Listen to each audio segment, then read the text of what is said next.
O excesso de tudo. O excesso de tudo está em descansar demasiadamente, rir demasiadamente, ter férias demasiadamente. Para tanto, quando se está encarnado, se procura as companhias, ou o casal, esposa ou marido, filho ou amigo para desfrutar perniciosamente de algumas atividades de lazer em excesso, de trabalho sem moral, ou de ficar achando que tudo que pode acontecer é o excesso que você pensa sobre você e sobre os outros. A invisibilidade magnética, para não ser roubada, perseguida, achada, procurada ou mesmo combalida, está também no excesso de vontade de se transformar, melhorar e evoluir. Pois o excesso de tudo é o que nos faz cair, o que nos faz, quando encarnados, se deprimir, reclamar, se revoltar e até mesmo se destruir. Diante da atmosfera transformadora desse planeta ainda tão inferior, temos nós desencarnados e encarnados a oportunidade de nos manter nesse colóquio atmosférico de uma troca de energias, pensamentos e ensinamentos. Sendo assim, nos cabe a todos que estão aí e aqui dar-nos as mãos deixando o passado de lado, não buscando algo que foi mal resolvido ou já foi resolvido e querermos ser o excesso de tudo. Exceder os próprios limites do bom senso e principalmente do amor que tanto se fala, que nos une, mas que também nos desune pela vontade pouca de ceder a perdoar verdadeiramente, não buscando excesso de tudo fingir que esqueceu, quando o lixo que todas as cidades terrenas querem que desapareça, que não vê. Quem quer ver seu próprio lixo dentro de casa? Mas o excesso de tudo está em carregar o lixo mental, lixo do atraso, da reclamatória, de buscar o excesso de dormir, o excesso de praticar todos os pequenos atos do dia, de verificar os aparelhos eletrônicos, de estar contido permanentemente numa monoideia ou excesso da fuga, de se divertir para esquecer aquilo que não foi resolvido dentro de si. O excesso de tudo se transforma no excesso de nada, que não nos leva na evolução universal a lugar nenhum. O excesso de disciplina se transforma em fanatismo. O excesso de trabalho se transforma em fadiga. O excesso de descanso, de férias e de diversão se transforma em irresponsabilidade. Os que fogem do trabalho digno e da força de buscar o seu melhoramento sentem-se vazios, machucados, aí se torna, num dizer dessa língua portuguesa, implicante, ranzinza diante de pequenas coisas, seja do vizinho ou de um trabalhador da seara espiritualista, ou mesmo querendo colocar no excesso de tudo o seu ponto de vista, sua opinião, ainda não bem trabalhada ou compreendida, mas dita pelo momento de excesso do orgulho, que é o grande e maior objeto de queda dos terráqueos de uma maneira geral. O egoísmo tem sido combatido na Terra desde os tempos em que trabalhei buscando transformar a psicologia humanitária, onde o sentimento humano de amor se convertesse nas técnicas psicológicas, buscando onde todos pudessem ampliar os horizontes e ajudar as pessoas que buscassem. Vive-se hoje o excesso de tudo. Que o excesso de tudo seja o amor e a evolução de exceder e se reconstruir, amando, sabendo evoluir. Irmão Roger. Psicografia recebida pelo médium Zé Araújo, na reunião geral da CEIU em 2015. Obrigado, Fábio. Boa noite a todos.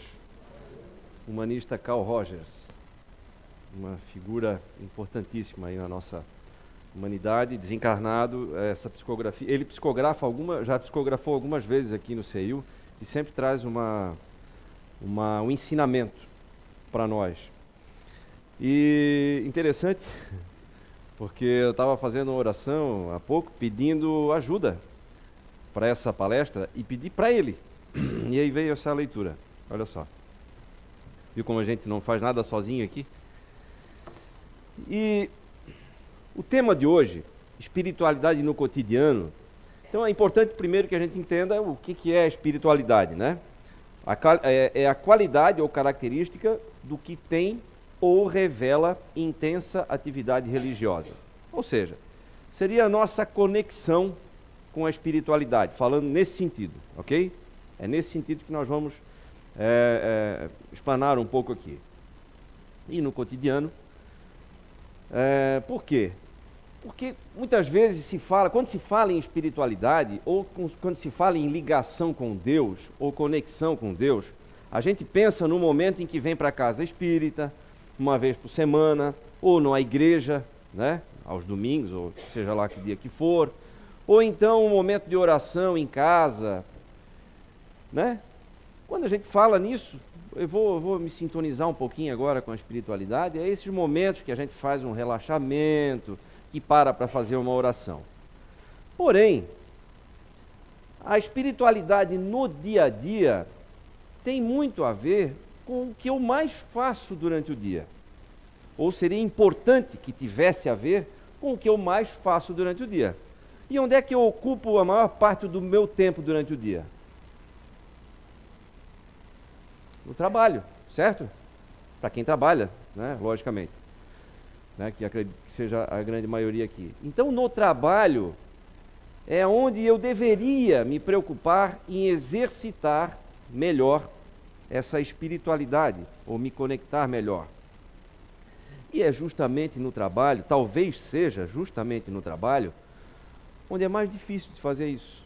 Porque no trabalho nós somos cobrados, no trabalho nós somos pressionados muitas vezes. No trabalho nós temos desentendimentos. No trabalho nós podemos ser traídos, certo? No trabalho nós podemos nos decepcionar. No trabalho nós podemos ter atritos com pessoas. No trabalho nós podemos ser, é muito mais fácil a gente ser incompreendido. No trabalho a gente pode ser humilhado. Olha só quantas oportunidades a gente tem aí no trabalho, né? De exatamente exercitar a nossa espiritualidade. Ser bonzinho, pacífico, caridoso, isolado numa montanha, dentro de um mosteiro, é, como diria o Dorico Paraguaçu, deverasmente muito mais fácil, não é? Eu estou isolado do mundo, eu não estou no dia a dia, não estou no calor das emoções, eu não estou sendo pressionado. Então, como é mais difícil exercer essa conexão, ou exercitar, melhor dizendo, essa conexão, exatamente num ambiente aparentemente desfavorável, tão melhor também é o seu resultado, certo? Ou o meu aprendizado. O Dalai Lama tem uma frase que diz o seguinte, anotei em algum lugar aqui, está aqui: o período de maior ganho em conhecimento e experiência é o período mais difícil na vida de alguém. É exatamente nos momentos difíceis que eu sou testado, que a minha paciência é testada, que a minha humildade, sobretudo, é testada. E uma outra coisa que é testada é a minha capacidade de gratidão, porque a minha capacidade de gratidão, ela vai determinar o tamanho da minha capacidade de agradecer, ou de me sentir grato, não de agradecer, de me sentir grato, é o que vai determinar, muitas vezes, o meu nível de felicidade. E o meu nível de felicidade vai determinar a quantidade de coisas boas que vão acontecer na minha vida. Espera aí, Júnior, explica melhor isso aí. Vamos lá. Vou desenhar. Brincadeira, tá, gente? Olha só. Antes, eu quero dar o significado aqui de beleza. Tá? Tem alguns significados de beleza, mas eu quero que a gente entenda nesse momento aqui beleza como isso aqui. Beleza é a qualidade de um ser que suscita sentimentos de elevação ou simpatia por seu valor moral ou intelectual. Capacidade de um ser que suscita sentimentos de elevação ou simpatia por seu valor moral ou intelectual. Beleza. Certo? Então, na medida em que a gente enxerga coisas que aparentemente são negativas, como coisas que nos ajudam na vida, eu começo a enxergar beleza na vida. Certo? Beleza. Eu vejo a beleza da vida quando eu vejo que mesmo coisas ruins foram coisas positivas. Um exemplo, já citei várias vezes aqui. Eu tive uma doença crônica há muito tempo, durante muitos anos e já faz um bom tempo, que era, eu ia dizer, vitamina C, não, hepatite C. Então, e aí eu tentei na época um tratamento que me fez perder todos os finais de semana durante 6 meses. Perder entre aspas. Por quê? Porque eu tinha que tomar uma injeção às sextas-feiras à tarde e eu caía de cama, ficava imprestável durante os finais de semana, durante 6 meses. Ficava literalmente de cama, muitas vezes com febre, tremendo e tal. Isso era efeito colateral do tratamento. Porém, fora outros efeitos colaterais, e eu já repeti isso aqui também, e vou dizer hoje de novo, foi um dos maiores presentes que eu ganhei na vida, foi ter tido hepatite C. Por quê? Porque ela me deu um susto tão grande que provocou uma curiosidade em mim de saber como eu poderia mitigar os seus efeitos no fígado, logicamente, né? Como eu poderia ajudar o meu organismo a combater isso e, caso não houvesse cura, eu poderia sobreviver com isso aí, né? Então eu fui estudar. E o que aconteceu, logicamente agora eu já curei, mas o que aconteceu foi que eu transformei hábitos na minha vida e ficaram. Hábitos saudáveis, logicamente, né? Em vários sentidos, em vários aspectos. Então hoje eu olho que grande presente eu recebi, que foi ter sido contagiado com hepatite C. Então isso é um pequeno exemplo de que como a gente pode enxergar a beleza. Claro que no momento pode ser mais difícil, mas é importante a gente garimpar isso, né? E aí, você sabe o que é um círculo virtuoso, né? Algo de bom que gera algum efeito bom, que por sua vez provoca algo melhor ainda, e assim eu vou melhorando sempre. Um círculo vicioso é o contrário disso, né? Algo negativo, que vai provocar uma reação ruim, que por sua vez provoca uma outra reação ruim, que, enfim, vai piorando sempre, né? Aí eu vou chamar aqui um de círculo viciante. Olha só. Deus. À medida em que eu me conecto, que eu consigo me conectar mais com Deus, a perfeição suprema, o amor supremo, né? Deus, eu consigo, na medida em que eu vou me conectando mais, eu consigo enxergar a beleza na vida. Certo? Eu consigo, à medida em que eu vou me conectando, eu consigo fazer isso que eu falei para vocês aqui. Eu não estou me colocando como um grande exemplo, eu estou falando o que eu senti, que eu passei. Acho que nada mais didático, né, do que a gente falar aquilo que a gente já percebeu, já sentiu. Então, me conecto, quanto mais eu me conecto, mais eu percebo a beleza na vida. Quanto mais eu percebo a beleza na vida, mais eu gero ou eu inspiro beleza na vida das pessoas. Certo? Ora, se eu enxergo coisas negativas na minha vida como sendo coisas construtivas, boas, que vão me auxiliar lá na frente, ou agora mesmo, né? Por exemplo, há pouco tempo agora, acho até que eu comentei aqui, eu sofri uma traição profissional. Né? Alguém que trabalhava conosco e tal, cometeu um erro, não por ser mal não, mas cometeu um erro grave, né? Foi bem grave, naquele momento ali. E aí, tudo bem, houve desligamento e tal, vida que segue, né? E não tenho nenhuma mágoa, posso falar isso com toda a sinceridade.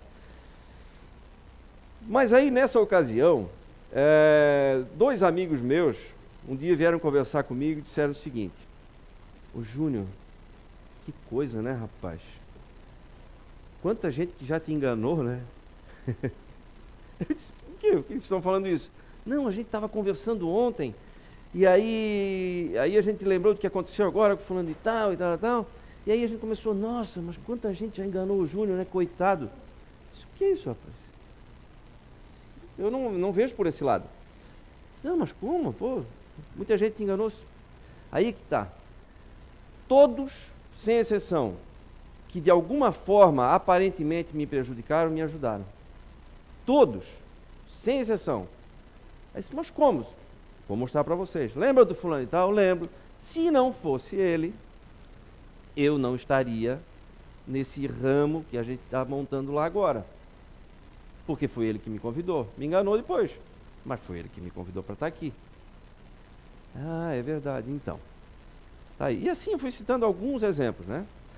Nesse mesmo dia, ou um dia depois, a minha mãe foi fazer uma visita lá, para ver, ela tem que passar lá no escritório e torcer para que eu esteja no momento, né, para acertar. Eu sou aquele filho meio desleixado assim mesmo, meio bastante. Aí ela foi, e logo em seguida, o mesmo assunto. Que coisa, né, que aconteceu com fulano. Eu disse, mas isso acontece mesmo. Meu Deus, não dá mais para confiar em ninguém, né? Não. Se eu for pensar assim, eu vou simplesmente destruir a possibilidade de crescimento. Certo? Se eu for aceitar isso como sendo uma verdade, não dá para confiar em ninguém, porque algumas pessoas erraram comigo, eu simplesmente ou vou virar um sovina, né, com medo de perder, ou então não posso mais confiar em ninguém, com isso eu não posso crescer nunca, porque ninguém consegue crescer sem pessoas, sem equipe. Ninguém faz nada sozinho, ninguém faz nada sozinho. E ninguém cresce sozinho. Mesmo que não tenha, não estou falando aqui só de negócio, viu, gente? Não precisa necessariamente ser negócio, mas não se cresce sozinho. A gente não cresce pessoalmente sem interagir com as pessoas, sem aprender com as experiências das pessoas também. Não dá para crescer, é impossível crescer sozinho. Agora, especialmente falando de trabalho, especialmente falando de negócio, como é que alguém vai crescer desconfiando, olhando para trás o tempo todo, pensando que tem mais alguém que vai lhe enganar? Não dá. Simplesmente assim. Nós vamos bloquear, acabar, danificar a nossa capacidade de crescimento na medida em que a gente aceita isso como sendo uma verdade. Então, não é uma verdade, né? São acontecimentos. Então, e aí eu comecei a perceber que há um bom tempo eu faço isso na minha vida. E aí, até quando tem perseguição, vocês sabem, em cidades menores tem muito essa questão política, né?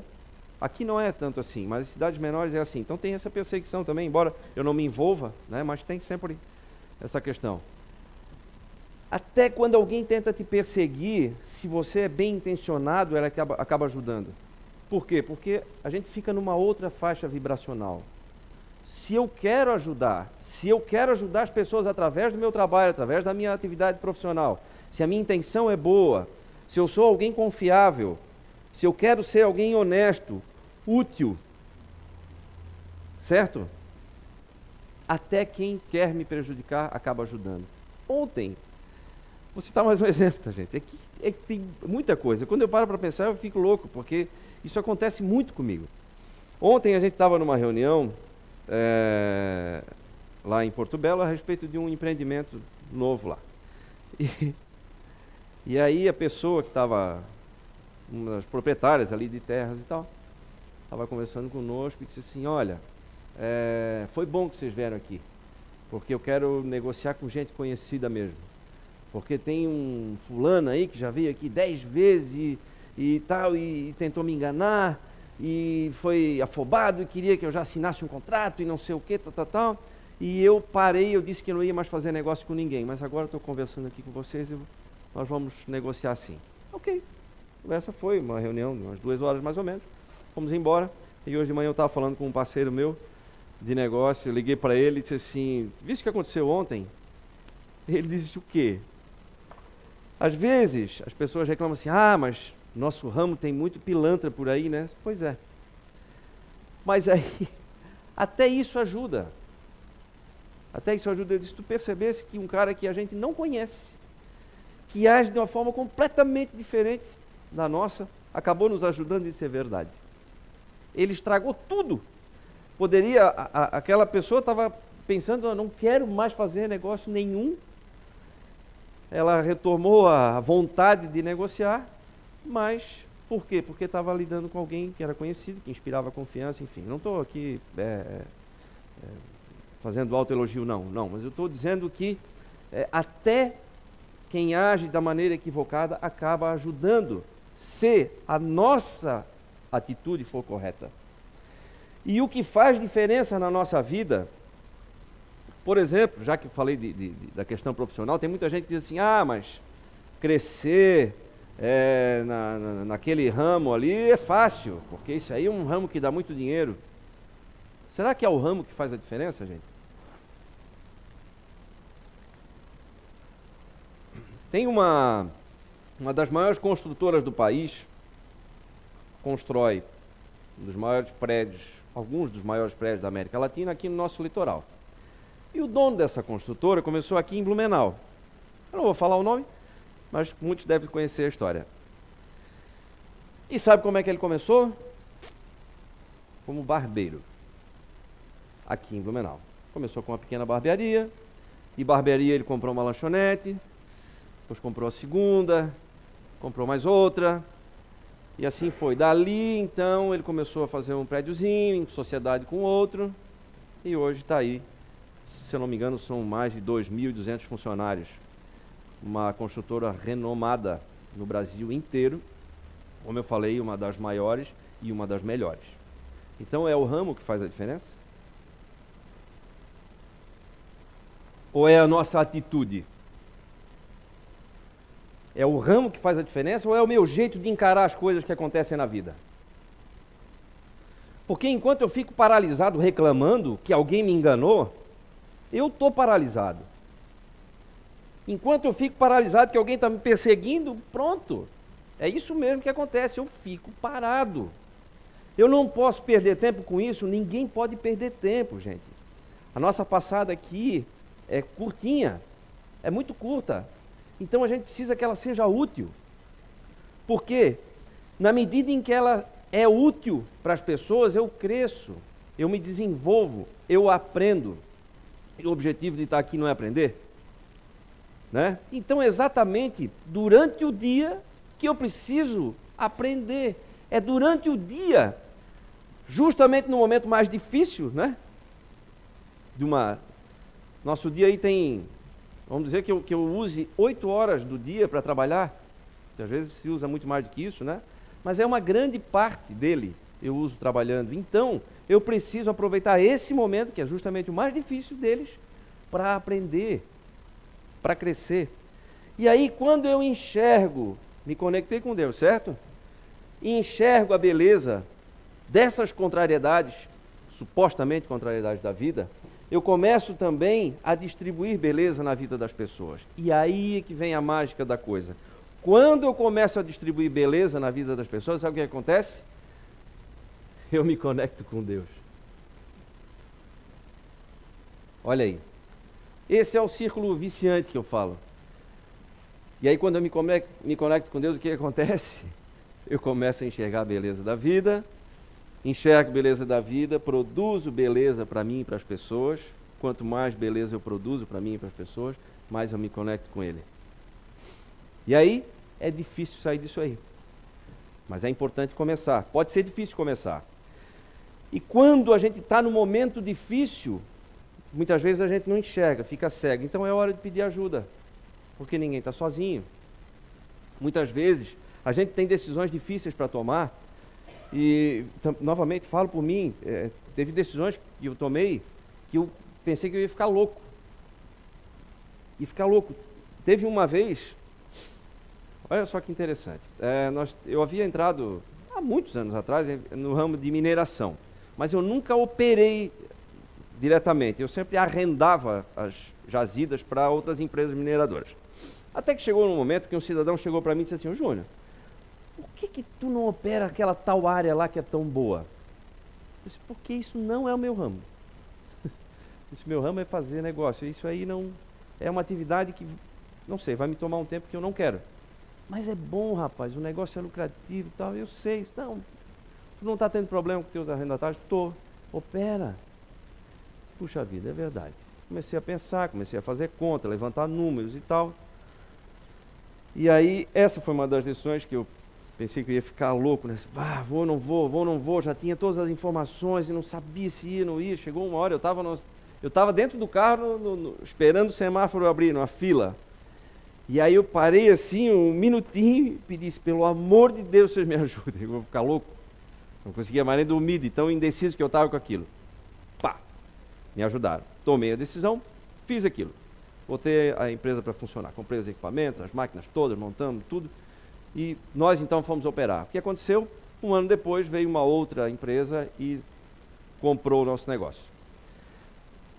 Diferente, porque ao invés de comprar uma jazida, comprou um negócio funcionando, com clientela, com método, com um sistema diferente que a gente implantou, com monitoramento, enfim, a gente fez realmente um negócio bem legal. Vendemos e vendemos bem, certo? Muito melhor do que se fosse apenas uma área, vamos dizer assim. Mas esse cidadão que me estimulou lá atrás foi trabalhar conosco. E esse foi um dos que nos enganou lá, desviou dinheiro em determinado momento. Só que eu não tenho raiva nenhuma dele. Porque embora ele tenha cometido esse grande erro, que trouxe dívida para ele, ele nos fez ter um grande resultado. Certo? Então vou eu ter raiva de alguém que provocou isso? Provocou uma coisa boa para nós? Claro que não. Embora ele tenha errado, mas é problema dele. Eu vou ter raiva? De jeito nenhum. De jeito nenhum. Então isso que eu digo é procurar ver os benefícios mesmo dessas situações. E quando a gente enxerga isso, a gente começa a perceber quanta coisa boa que acontece na nossa vida. E aí as pessoas começam a aparecer na nossa vida, sem que a gente nem precise ir muito atrás. Vai aparecendo, é incrível, mas acontece. Por quê? Porque a gente está numa outra vibração. É quase como a gente pensa assim, meu Deus, mas caiu no colo. É verdade. Por quê? Porque eu atraí isso. A gente atrai conforme a maneira, conforme a nossa atitude. Isso não é bobagem que eu estou falando o que acontece. Né? O que aconteceu comigo, paguei para ver isso aí. Mas não era sempre assim, não. Não foi sempre assim. Né? Isso começou a mudar a partir do momento que eu percebi que eu tinha desavenças com algumas pessoas e comecei a fazer o exercício de perdoar isso aí. Eu eliminei esse lixo. Quando eu eliminei esse lixo, esse excesso, aí as coisas começaram a mudar. E quando a gente começa a perceber isso, a gente sente o quê? Gratidão. Gratidão é isso aí, é enxergar que tudo que acontece na nossa vida, acontece para nos beneficiar, mesmo que no momento não pareça isso, mas tudo acontece para nos beneficiar. Então, não é agradecer, fazer uma oração e agradecer, não, é sentir-se grato. É diferente, talvez seja um pouquinho mais difícil, mas ele vai ficando mais fácil na medida em que eu vou percebendo que até quem tentou me prejudicar acabou ajudando, certo? E aí, acontece isso aí, gente. Depois não para mais. Então, e quando a gente sente isso, como eu estou dizendo para vocês, que eu comecei a perceber isso na minha vida, eu preciso passar isso para frente, por quê? Porque eu tenho certeza que algum de vocês aqui pode estar passando por um momento difícil. E eu só estou propondo que façam uma releitura dessa dificuldade, agora, nesse momento, e percebam que ela pode ser um momento de mudança na vida. Eu tenho dois caminhos para seguir aqui. Eu posso escolher reclamar eternamente disso que está acontecendo agora, ou posso perceber que, opa, aqui é um momento de virada então na minha vida. E agora ela vai tomar um novo rumo e um rumo melhor. Tá? Pode ser, acho que quase ninguém aqui tem dificuldade na vida, mas se tiver, tá? Eu faço essa proposta para vocês, tá? Pensem nessa dificuldade agora como sendo uma grande oportunidade e um grande momento de virada na vida. Tá? Deixa a mágoa de lado. Raiva não serve para nada. Não serve para nada, não nos ajuda a nada. Desconfiança. Ah, mas eu fui traído. Não interessa, interessa. O problema é de quem traiu. O problema é de quem enganou. O problema é de quem te roubou. O problema não é teu, ele só é teu se tu deixar que isso te prejudique para o resto da vida. Ou te trave. Ou tire a tua velocidade. Ou, pior do que isso, tire a alegria, né? Alegria. Na medida em que eu perco a minha alegria de viver, eu perco o sentido de viver, né? Certo? Porque quando a gente está para baixo, está triste e tal, não dá vontade mesmo, né? Não dá vontade nem de sair de casa, não é assim? Né? Eu preciso de alegria. E se as coisas estão acontecendo, e se eu enxergo dessa maneira, eu preciso dividir isso com as pessoas. Eu preciso encorajar as pessoas a tentar descobrir isso, sentir a mesma coisa. Tá? Isso aqui. É tentar distribuir também a beleza para as pessoas. E, coincidentemente, foi o grande ensinamento de Jesus. Ele dizia, com outras palavras, que a vida só vale a pena, a vida que vale a pena, a vida que é feliz, é a vida que é dedicada ao outro. Fora da caridade não há salvação, não é assim? Isso o que é? Dedicar-se ao outro. Porque quando eu me preocupo em fazer alguém sorrir mais do que sorriria se eu não estivesse aqui, quando eu me preocupo em fazer alguém se sentir confiante muito mais do que se sentiria, do que se eu não tivesse na vida dessa pessoa, quando eu me preocupo com isso, realmente eu faço diferença na vida das pessoas, eu fico feliz também, porque eu estou elevando o nível do nosso planeta.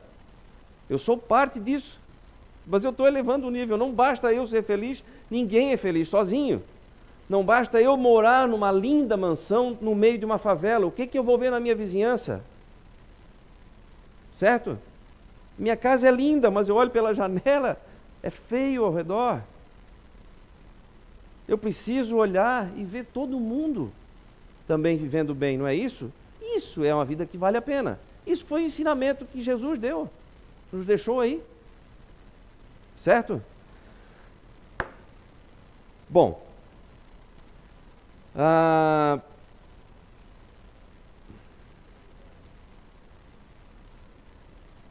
sabia que a gente pode causar mais mal para as pessoas por ignorar certas coisas do que pessoas más? Por ignorância, a gente erra com as pessoas, por não saber como as coisas funcionam na vida. Deixa eu só dar um recadinho, te cortar um pouquinho. Claro. Tem um Corsa prata, placa LZZ 9744, em frente a um portão. Está trancando a saída de um portão. Se for de alguém daqui, por favor, tá? Desculpa, pode continuar. Ótimo. Então, como eu estava dizendo, muitas vezes a gente pode fazer mal para as pessoas sem ser uma pessoa má, apenas por ignorar como as coisas acontecem. A gente erra por não saber. Porque muitas vezes a gente fica realmente anestesiado na vida, né? Vai tocando assim, de qualquer jeito e tal, e procura não entender como as coisas funcionam. Então é importante a gente saber que nós temos a obrigação de enxergar as coisas boas da vida para poder produzir coisas boas. Eu não vou conseguir produzir coisas boas dentro de mim e ao meu redor se eu só me preocupo em extrair o que tem de ruim da vida. Se eu procuro enxergar o que de ruim acontece, e só, pura e simplesmente, de ruim. Se eu apenas olho isso, o que as pessoas fizeram, me perseguiram, me enganaram, roubaram, tá? Só isso? Não, só isso não serve para nada. Isso serviu para quê? Serviu para mudar o caminho, beleza, então esse caminho novo aqui vai ser melhor. Ok? Mas isso é uma visão ingênua, então paga para ver. Paga para ver. Se pensa. E olha só como é grave esse negócio essa questão da gratidão ou reclamação, certo? Reclamar é o oposto de agradecer. É o oposto. O irmão Roger fala numa outra psicografia a respeito disso. As pessoas criaram o péssimo hábito de reclamar. E o problema de reclamar de coisas pequenas não é daquilo. Por exemplo, nossa, que calorão que está hoje, né? Pois é. Ainda bem que está chovendo agora. Está chovendo? Puxa vida, chuva de novo. Aí amanhã refrescou, meu, que tempo maluco. Agora, vê se nessa época era para estar uma temperatura dessa, agora era para estar um calorão daquele. Aí, meu Deus do céu, não chove mais, né? Meu... Gente, é um péssimo hábito que a gente às vezes desenvolve sem perceber. Só que ele não é tão inofensivo quanto parece. Por quê? Porque ele é o hábito, que ele abre o caminho para outras reclamações mais sérias. Eu começo a reclamar do chefe, eu começo a reclamar da esposa, do marido, eu começo a reclamar do filho, do pai, da mãe, do vizinho, do cunhado. Do cunhado pode. Mas né? Eu começo a reclamar. Cada vez que eu reclamo, eu esqueço de ser grato. Quando eu não sou grato, eu não percebo a beleza que tem na vida. Quando eu não percebo a beleza que tem na vida, o que acontece? Eu não gero beleza na minha vida, na vida das pessoas. Quando eu não gero, menos eu me conecto com Deus. Olha o círculo viciante aí, que eu falei. Então, não reclamar é fundamental, talvez seja o primeiro exercício que a gente tem que fazer. Não reclamar de nada. Não reclame nem de dor, viu? É mais difícil, vamos aumentar esse grau, né? Falar do tempo, todo mundo, né? Tá, tudo bem, então não falo mais do tempo, beleza. Tá, mas não reclamar. Lembra que qualquer coisa, até uma dor pode provocar uma mudança. Ah, estou com dor na coluna, vou lá tomar remédio. Não é com remédio que se cura a dor na coluna, é com mudança de postura, né? Então, vai lá fazer um RPG, vai fazer um pilates, vai fazer alguma coisa para corrigir o problema, ok? Está com problema de saúde, vai corrigir o problema, não vai com tratamentos paliativos aí, né? Você corrigir o problema. Assim é com relação à nossa visão de vida. Eu preciso enxergar de um jeito diferente. Se é que eu quero algum resultado diferente na minha vida, pode ser que tudo esteja já mil maravilhas, ótimo, parabéns, é isso aí mesmo, siga em frente, mas encoraje outras pessoas a fazer o mesmo. Não, as coisas não estão muito bem, então é hora de mudar o que está fazendo, não é? Se eu quero que mude, se eu quero que a minha vida seja diferente, se eu quero que ela seja mais feliz. Ora, a gente tem a nossa vida é uma construção, na verdade, a gente também já falou aqui, né? Cada coisa, cada acontecimento na nossa vida é um pedaço dessa construção. Eu estava pensando, né, nessa palestra, e eu comecei a rabiscar aqui, escrever, olha só. Vamos imaginar que a nossa vida seja como se fosse um muro, né? Para construir um muro, ou uma parede, melhor dizendo, eu preciso dos tijolos. Então, cada um, vamos supor que aqui seja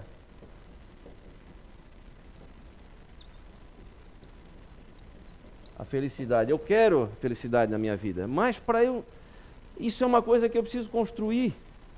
Então, eu vou ter coisas boas e coisas não tão boas que acontecem na minha vida.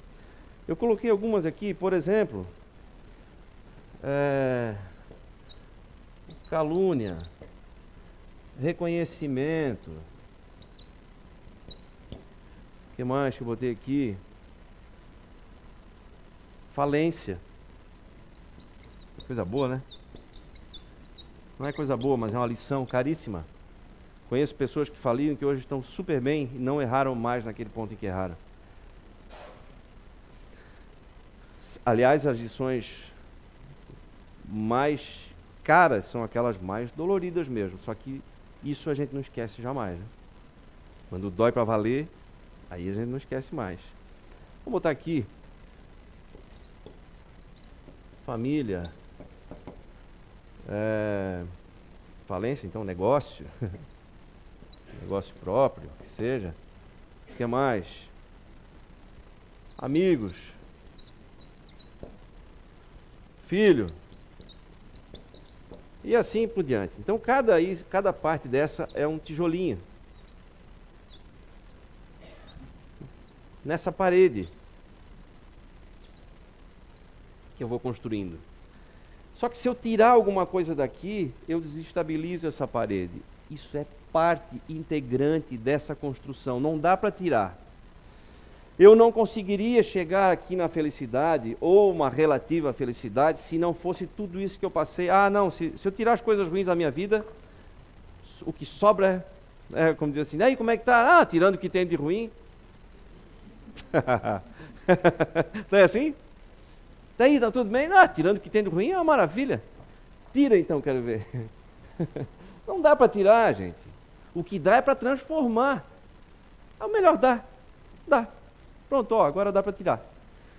Tudo que foi de ruim não é mais ruim. Foi uma construção, foi parte, foi processo, foi mudança de direção. Pronto. Como diz o judeu, a gente precisa recontextualizar a coisa, né? Os judeus dizem isso, eles dizem assim, quando acontece alguma coisa de ruim, por exemplo, coisa boba, foi estacionar o carro e tal, e deu com a roda no meio-fio, cortou o pneu, furou o pneu. Eles dizem, Mazal Tov, que sorte, porque poderia ter sido pior, serviu para me dar um alerta, para eu ficar mais atento. Ok? Então, tudo que aconteceu de ruim, a partir desse momento, no 3, hein? 1. Tudo que aconteceu de ruim na vida nossa até agora não é mais ruim, tá? Combinado assim? Pronto. Então aquilo só foi útil, né? Para eu chegar onde eu estou hoje. E agora, a partir de agora, enxergando dessa maneira que eu estou enxergando a partir de agora, né? 1, 2, 3. Nada mais me abala. Por quê? Porque nada mais é ruim ao ponto de me paralisar. Certo? Valeu? É isso aí? Então, eu vou finalizar com isso que eu falei para vocês da questão da ignorância. Então, o mais danoso disso tudo é a ignorância, é eu não saber que as coisas funcionam desse jeito, né? E aí eu termino mostrando isso com uma frase que o Jesus falou quando estava sendo lá crucificado. Ele disse assim, ó, perdoai o Senhor porque eles não sabem o que fazem. Eram maus? Talvez não, mas ignorantes, não sabiam o que estava fazendo. Então, a gente pode sim errar muito na nossa vida e com as pessoas por não saber. Eu posso não ser uma pessoa má, mas a ignorância vai fazer com que eu erre e prejudique, tá? Então é importante nos instruirmos, é importante que a gente aprenda, e para aprender a gente tem que interagir, tem que ir para a vida, tem que ser útil, tem que ser solidário, tem que ser decente, tem que ser honesto, tem que ser amigo, solidário, fraterno. Eu posso ser isso cada vez mais a cada dia? Posso. Então, vou me esforçar, preciso me esforçar para ser, ok? Isso vale o nosso sucesso. Sucesso não é dinheiro, hein, gente? Vale a nossa felicidade. Ok? Então, se alguém aqui quer ser feliz, é possível e vamos em frente. Tá bom, gente? Obrigado.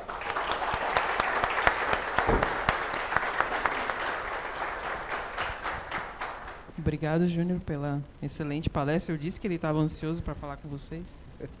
E agora ele vai finalizar com a oração e a gente vai partir para o passe, tá, gente? Amado Mestre Jesus, em nome de Deus, nosso Pai Todo-Poderoso, agradecemos imensamente os espíritos amigos, especialmente o nosso anjo guardião, que sempre nos acompanha, nosso grande amigo, nosso grande orientador, nosso grande mentor. Muito obrigado a todas as pessoas que convivem conosco, todas aquelas pessoas que nos ensinam através das suas atitudes, boas ou más, não importa. Muito obrigado por enxergar isso. E pedimos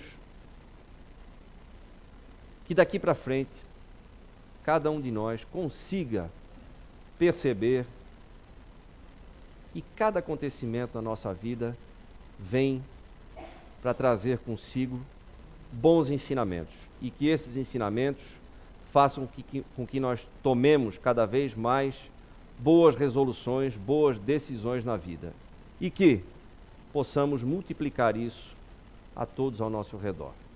Muito obrigado, que assim seja.